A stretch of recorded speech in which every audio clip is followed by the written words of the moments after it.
Mangwanani akanaka tinokugamuchirai zvekare kune chimwe chirongwa. Ichi chirongwa chatinokupakurirai masecrets nemaconfessions. Chekutanga ndinongoti please you can head over to that channel iya inonzi miti nesora zvinorapa, and just subscribe to that channel. Regai tibva tapinda mumaconfessions edu emuzuva ranhasi. Hanzi Nashi please hide me. Ndiri murume ndainge ndakaroora asi ndakazourayisa mukadzi wangu Nemushonga nenhau yekuti ainge ava kuita gumbo mumba gumbo panze. Nyaya yangu ndeiyi: inini ndinodhiraivha matrack, ndakaroora mukadzi wangu, zvadaro ndakazowana basa reushofe ndikabva ndapiwa mota inoenda kuCongo kuDRC. Mukadzi wangu akabva ava munhu wekuti akafara pandakatanga kuita izvi nekuti ainge afa nenhamo mazuva andaidhiraivha motikari dzemushikashika. Pekutanga ndaimuti handitose nekuti ikoko ndaikwanisa kunoita 3 weeks ndiri ikoko. Aibvuma, ndipo paakazongotanga kuramba out of nowhere. Ndakashamisika kuti kowai mukadzi wangu ava kuramba kufamba neni zvachose. Iye ainge achindipa reason yekuti vana vanoda munhu wekuti vange vachisara naye. Ndakamuti chitsvaka musikana webasa. Takatora amainini anova sister yake, but amainini havana kukwanisa kugara nguva refu vari pamba. The next trip yandakazodzoka ndichibva kuDRC, ndakashamisika ndichisvika ndichinzwa mudzimai wangu achinditi mainini venyu ndakazovadzinga nekuti vanonditeerera. Inini handina kukwanisa kana kumbopikisana nazvo nekuti mudzimai wangu ndaimuda uye ndaisada kuti ndigare kure naye kwemazuva akawanda. Ndakaedza kutaura naye zvese izvi asi iye akaramba wena. Kwakapera gore achisara pamba. Ndakatanga kuudzwa kuti mudzimai wangu anetsa nenhau dzechihure. Ndakamubvunza, iye akaramba. Sometimes ndaikwanisa kumubatira mamessages mufoni obva ati ndisister yangu yanga ichishandisa foni yangu.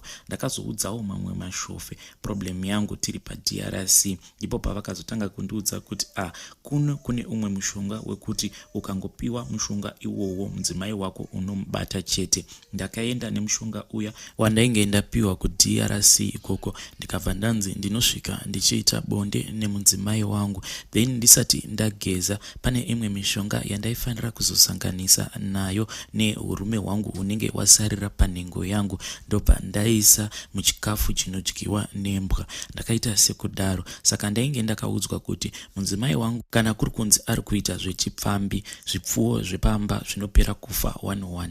Ndakati ndichidzoka mudzimai wangu akatanga kundiudza kuti mabroiler ari kupera kufa nekuti tainge tiine project redu rekuchengeta huku. Ndakapinda mudanga muya ndikaona kuti already mainge muine huku dzainge dzakafa dziri 5, but dzakafa without any reason. Ndakangopretenda as if I didn't know anything. Ndakapinda mutown ndikanotenga hangu mishonga yekuti ndikwanise kudhoza huku dziya, but deep down ndainge ndichirwadziwa because proof yangu ndainge ndava kuzviudza kuti ndainge ndatoibata kuti mudzimai wangu ari kuita gumbo mumba gumbo panze. Ndakazodzokera kuDRC ndikasvika kuya kwandainge ndakapiwa mishonga iya. Ndikabva ndavaudza zvose zvainge zvaitika. Ndikabva ndaudzwa kuti chokwadi chako handiti wachibatira wega, chitora mushonga uyu zvaunoita paunodzokera unonotenga nyama wobva waigocha. Nyama iyoyo kana waigocha usasidzire mushonga uyu wandiri kukupa, then unobva wadya iwewe namadhamu wako.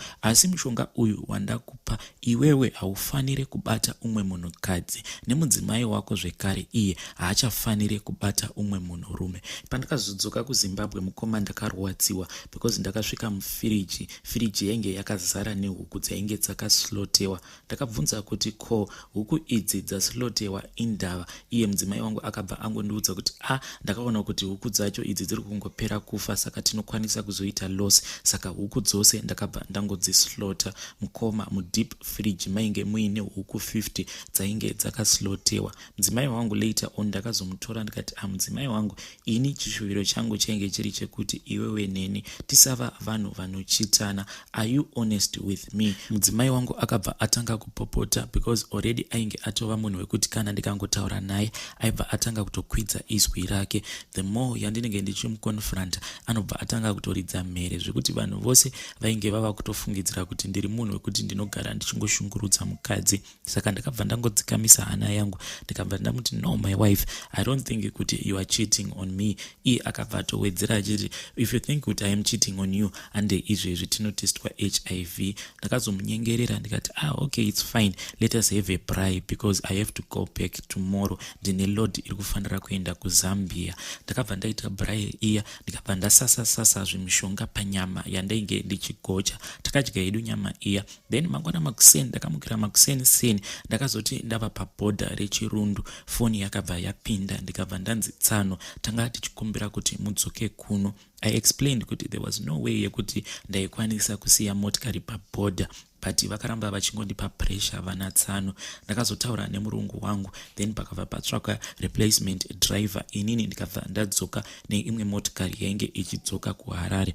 Ndakati ndichisvika kumba ndakabva ndatanga kuudzwa kuti mudzimai wenyu Tsano akashayikira kulodge. Chinondirwadza ndechekuti hanzi inini ndichangobva mukubuda ndichienda kubasa, mudzimai wangu akasara ndokubva apikwa up nemurume wake iyeye ndokubva vaenda kulodge. Saka hanzi murume uya achirondedzera, hanzi vakati vachangopedza kuita bonde, mudzimai wangu ndokubva atanga kudikitira achiti iye ari kunzwa dzungu risingaite ndokubva atokolapsa ndokubva atoshaya. Mukomanashi mudzimai wangu akandisiya nevana vedu vatatu, 2 girls and 1 boy. Vana ava vachiri vana vadiki. Dzimwe nguva ndikavatarisa ndinonzwa ndichirwadziwa kuti dai hangu mudzimai wangu akangosarudza kuti tisava vanhu vanochitana, because inini mukufamba kwandaiita netrack there was not even a single day yekuti ndakambopindwa nemweya wekuti ndimuchite.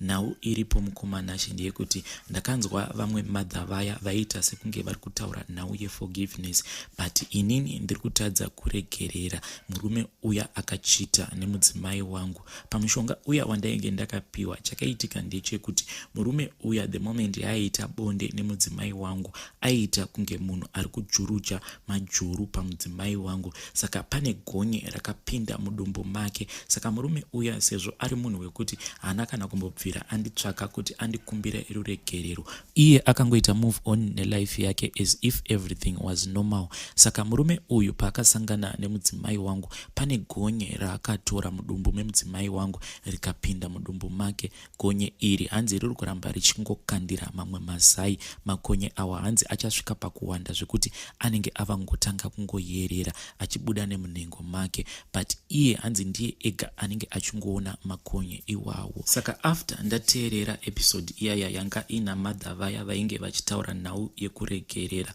ndakabva ndazviudza kuti murume uyu ndiri kuda kumuregerera, but mukomanashi murume uyu sezvo inini ndiri munhu wekuti ndine zvinhu zvandakaenda ndikanobata, handikwanisi kungozviudza mumwoyo mangu kuti murume uyu ndamuregerera. Iye pachake achasvika pastage yekuti achatanga kurwadziwa, ende kana arwadziwa ndipo paachazonditsvaka, because mishonga iyi kunyange ini ndikazviudza kuti I have forgiven him hazvichinje anything. Iye pachake anofanira kuzonditsvaka. Iyi ndiyowo secret yangu mukomanashi yandakachengetedza mumwoyo mangu. Vedare, iyi ndiyo confession yatakatumirwa namukoma vedu ava. Hanzi mukadzi wemunhu abatwe zveshuwa. Regai tibva taenda panyedu inotevera. Makadi mukomanashi ava ndiri raiti zvangu nehope dzangu dzandakavhura dzamunoda kuti mundipostirewo, asi chitupa imbovigaiwo zvishoma pane wekuziva.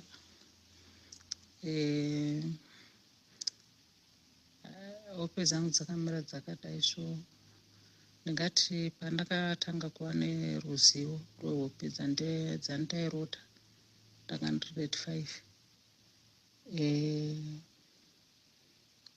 Handizvo zvangoitikawo pagore racho iroro kuti ndakamuka ndakarota ndikatomuka ndichiziva hope dzandairota. Of course ndaimborota but ndasingatauri, but idzodzo ndakakwanisa kumuka makuseni ndikabva ndaudza mama. Dad wangu atoenda kubasa, so pandakaudza mama akabva kutoti alright, chengeta hope dzako, kana dad wauya uzovataurira. Dad wachibva auya ndichibva ndaudza zvikanzi alright hazvinzwa. Weekend ndobva washedza madzikoma autu ndobva auya ndobva wandichiedza zvikanzi taura upedza wakarota. Ndobva ndarondedzera samarondedzera ndanamboita. Ndobva nditi alright chienda hako. Ndobva ndaenda. Ndobva vasara vachidhiskasa vari vega. Havana kuzondiudza zvakaitika, but ndakatozoona vakubika doro riya riya semarotera ndandaita vakuita zvinhu zviya zvaposi papashaya guku mai wababa.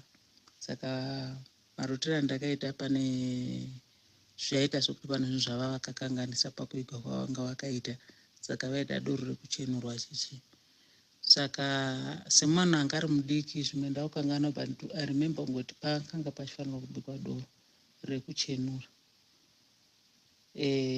So hazvina kupera zvakadaro.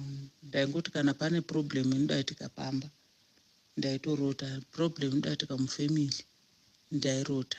Even zvinoda kuita munhu wese ari pamba zvinongoda kuitika kwaari ndinenge ndichizviziva, ndotanga ndatozviziviswa ndototaura. Kana vachifamba vobva vafamba vachinopuwa kondiso zvitori zvinhu zvechokwadi. Ndakazoti ndati kurei ndopa ndakatanga kurota zvenjuzu. So ndaizobvunzwa kuti inini handinyatsoziva kuti kurudzi rwenyu ndimi munoziva. Pane akamboitawo here zvenjuzu? Ndinoita hapana vanhu vatinoziva bhozi baba wavo wakabva kumberengwa. Vakangozvarwa vari 1, havana sisa havana bhuti. Vakazoenda nzvimbo yavakakurira, vakazoitawo mudzimai woutanga, akaita mwana wani mukomana, akaita nguva refu asina mwana. Vakazorora umwe mudzimai ndiye akazoita vana. Mudzimai wamukuru ndobva azoona kuti uku kunengwa kuita vana, mbva atorawo umwe. Saka vakazotozowanda nokuti sekuru vakazopesera vana vakadzifuma. Zvadaro handizive kudzinza kwakazobva sekuru baba wababa vangu. Ndofunga ndo wana madzikoma wangaziva history yandiri kusangana nayo, kana kuti meya wetsvina, I don't know. So ndairota kune njuzu yanga ichiuya kwandiri inenge ichitaura kuti tatumwa dzetuva dziri 3 tiri kuuya kuzokutora uri umwe wedu, but kana takutora iwo wachawadzane navapenyu wava wedu zvamuchose, hauchadzokeri. Saka dzaitanga dzichingouya dzichiuya sehope, ndichitorwa ndichienda ndombonoita sendokwezisa kumvura koko ndodzoka. Ndazova nomwana ndakambotorwa tichibva tatoenda dzichindidzidzisa kuswima kuti unoita sei uri mvura. Saka mwana wangu akazochema ari padhuze nepane rwizi rwandaipereka vavo. Saka mwana wangu wabva warwadza mbanamhanya mbanata mwana kwekwe. Njuzu dzibva dzanditevera dzibva dzanditi iwe handitakakuudza kuti hauchawadzani navapenyu here, so waiwadzoka kunoku. Saka tisarudza kuti uchiri kuda zvekunoku here kana kuti zvedu here kana kuti uri kuda zvekunze uku. Saka handina kukwanisa kupindura, asi ndaita sokuti panguva yacho zvekumvurawo zvaindinakidza. Plus mwana wangu machemera aita mwoyo wangu wanga uchirwadza kuti mwana wangu anenge ari kushungurudzika, plus ari ega hana munhu ainaye. Saka ndakashaya kuti ndopindura kuti chii. Saka dzakabva dzamhanya dzatanga kumhanya dzichidzokera kumvura kuya kuya. Saka ndakamira pakati napakati ndakuita sokuti ndakuda kuteera padziri, ndocheuka kuno kumashure kuti komwana wangu, ndobva ndapepuka. Dzikambondishungurudza zvakadaro. Saka ndaiti dzimwe always pandinongorota nezvadzo ndikarondedzera semataura ndiri kuita kudai izvo ndasingatorari usiku, dzichitodzoka zveupedza apo dzaigara dzichingouya zvakasiyana siyana. Saka paripo padzakazouya zvine pawa upedzi idzi, ndandisina zororo. Ndandabva kujorodwa pane rimwe dhamu, ndabva kujorodwa pane rimwe dhamu. Dzakabva dhamu iri rinoita sokuti ranga rine njuzu, rinotori nenjuzu isachi, bhosi pandakatombojorodwa mune zvandaiona. Ndobva ndibva tadzoka kumba. Ndinoita ndakateerwa nenjuzu dzekudhamu riya riya, ndakarara usiku dzibva dzauya dzikati usadzoka futi kuzojorodwa mudhamu iroro ritinokutora, asi uzvizive here kuti uri wedu. Saka ndangoti nawo right. Ndobva ndabvapo rimwe ndibva ndarara kumabasa kwandaimboshandira ndisati ndachinjwa. Saka tatiri vasikana 3. Saka ndakarara murume yakafura windo. Windo ira rakaqondana nekwanga kune dhamu rimwe svo. Saka zviri kuita kunge pawindo ipapapo ndopakapinda nenjuzu. Masikati anga asingatozosvuka, anga tori masikati. Dzapinda napaya dzakanditora ndibva ndatoenda kudhamu. Uya dzava pakati nepakati pedhamu. 2 ndo dzakati aiwa mudzorerei. Munhu ipatamutorera vanhu havazozvizive kuti munhu ari kupi. Plus nzvimbo yaari haisi yekwawo. Hapana anoziva kwaenda. Ati mudzorerei. Imwe ikati aiwa wagara ndewedu. Atitorei munhu. Saka dzakapikisana svika 2 idzi dzazoenda svika mudzorerei. Saka iye yanga ichida kunditora zvechitsimba ndopakati usapinda futi urare papasa, tinokutora. All right, fine. Ndobva ndagara. Ndobva dzadzoka futi. Dzaindishungurudza ndikunyepa. Ndaiti kana sometimes ndikapepuka ndaichema. Dzakadzoka futi opedziya. Ndaita sokuti ndiri ndatorwa nenjuzu dziya ndakabva taenda kunzvimbo yadzinogara, tatosvika munzvimbo kuya. But asi pane zvihoro zvihombe rarakakura, but rarakavakirwa neuswa pasi kusvika kumusoro svo. Rakavakirwa neuswa. Nzvimbo yandakasvikira kusaidhi uku kwanga kune munhu wechikadzi anga achikuya upfu hwezviyo. Achitori marusero mahombe aya, mahombe ndizviti anonzi chii, mahombe svo anoisirwa zviyo. Saka takasvika paya njuzu dziya dzibva dzandisiya pamudzimai anga achikuya zvikanzi ndiye munhu wokudzinza kwenyu uyo watinaye, ndiye achakudzidzisa zvinodiwa kunuku nezvinopfekwa. Saka dzabva dzandisiya zvikanzi saka dzangobva dzatondisiya ndangoona dzangonyangarika sisipo ndasana nemudzimai uyoyo. Saka mudzimai uyoyo andobva ndamuhoresa zvikanzi ndiri tete wako. Anditi ndiri tete wako. Ndakamutarisa handimuziva, handambomuona muupenyu hwangu. But nanhasi fesi yake munhu iyeye ndikasangana naye ndinomuziva. Akanditi ndiri tete wako. Anditi ndiri tete wako. Akati rega ndikutsvakira hembe dzinopfekwa kunoku. But hembe dzakanditsvakira mudzimai dzakaita sedziya dzinopfekwa navanhu vakudhara, dzongovhara kumberi nokumashure. Saka dzadziri mipanda 3. But iye akati dzinofanira kuita 12 ari mataipi akasiyana. Kozi imwe neimwe inenge ine zvainoreva. So akanditi dzimwe ndichakutsvakira fona unombofanira kupfeka 3 idzi. Andipa hembe dziya mukadzi uyoyo. Ndabva ndandeka taiti ndaita soti ndabva ndakapfeka dzimwe hembe dzandakapfeka ndandeka taiti mukati kadiki keblack. Zvikanzi mbisa achiri mukati kwachiti se achibvumidzwe. Ndobva ndati kuna anoona kuti kuno kumasaidzi kwakashama uku, saka ndozoita sei zvika unotopfeka zvakadaro ndozvazviri. Ndobva ndati all right. Ndikati ko zvino kana ndichagara kunoku kwenguva yakareba sei. Zvikanzi kana ukakurumidza kubata mitemo yawo haugari nguva refu, unogona kuita 3 months. Asi kana ukanonoka kubata zvavari kuda unosvika kuma6 months zvichienda mberi. Ndobva ndati saka mutemo yacho hairemere. Zvikanzi zvongoenderana nekubata kwako. Ndikati all right. Ndikati asi inini njuzu dzimba always padzaiuya kwandiri dzaindiudza kuti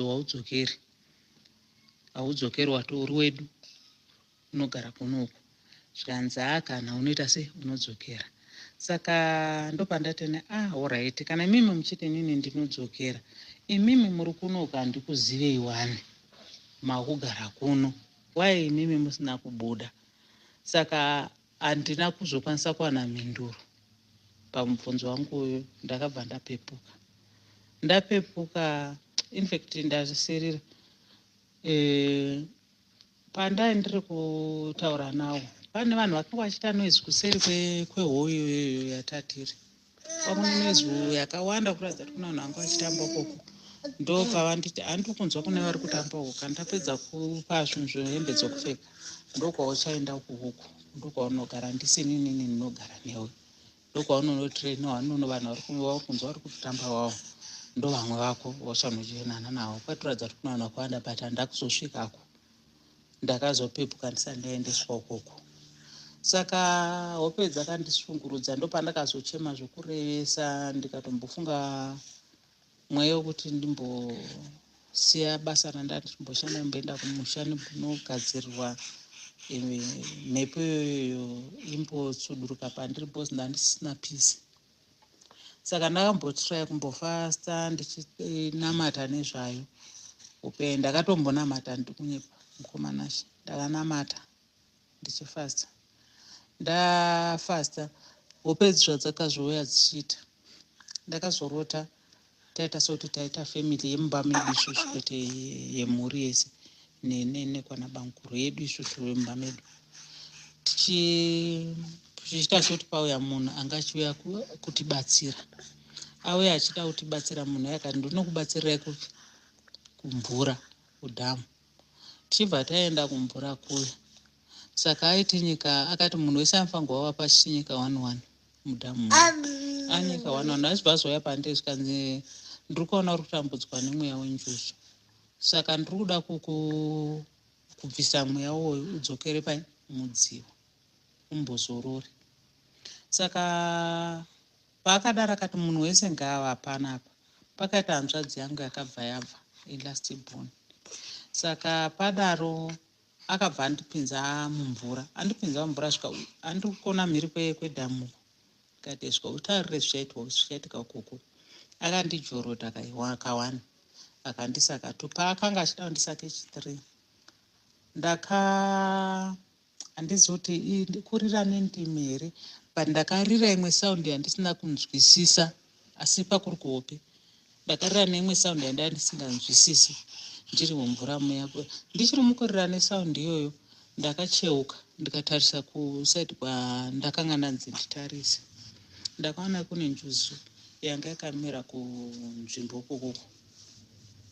Njuzu iyo yakasumudza ruoko ikandibhabhaisa, yandibhabhaisa, asi yakazodzoka futi pandiri ichiti yakati vandidzinga pauri, asi ndakuenda kunogara pane asipo. Zvakazoitika ndezvekuti yakatiyo asipo ndakunogara pana asipo. Handizive kuti ari kuraramawo sei, zviri kumubata. Ndakatotya kumubvunza pandakaenda kwaari kuti ndibvunze kuti zviri pane zviri kuitika here paari, ari kusanganawo nehope dzakadaro here. But ike zvino hope dzangu dzambozorora kubva pandakarota hope idzodzo. Hope dzenjuzu dzokutorwa nenjuzu dzambozorora. Saka handizivi mukomana kuti hope idzi yanga iri mweitsvina here, chii changa chimboitika, because ndamboshungurudzika kutaura chokwadi. Ndoda vanozva kududzira mbondidudzirawo kuti chii changa chimboitika. Ndiyo voice note yatakatumirwa navanzvadzi vedu ava. Please let us help mucomment section. Vedare ngatisanganei kuchannel iya inonzi Miti nesora zvinorapa.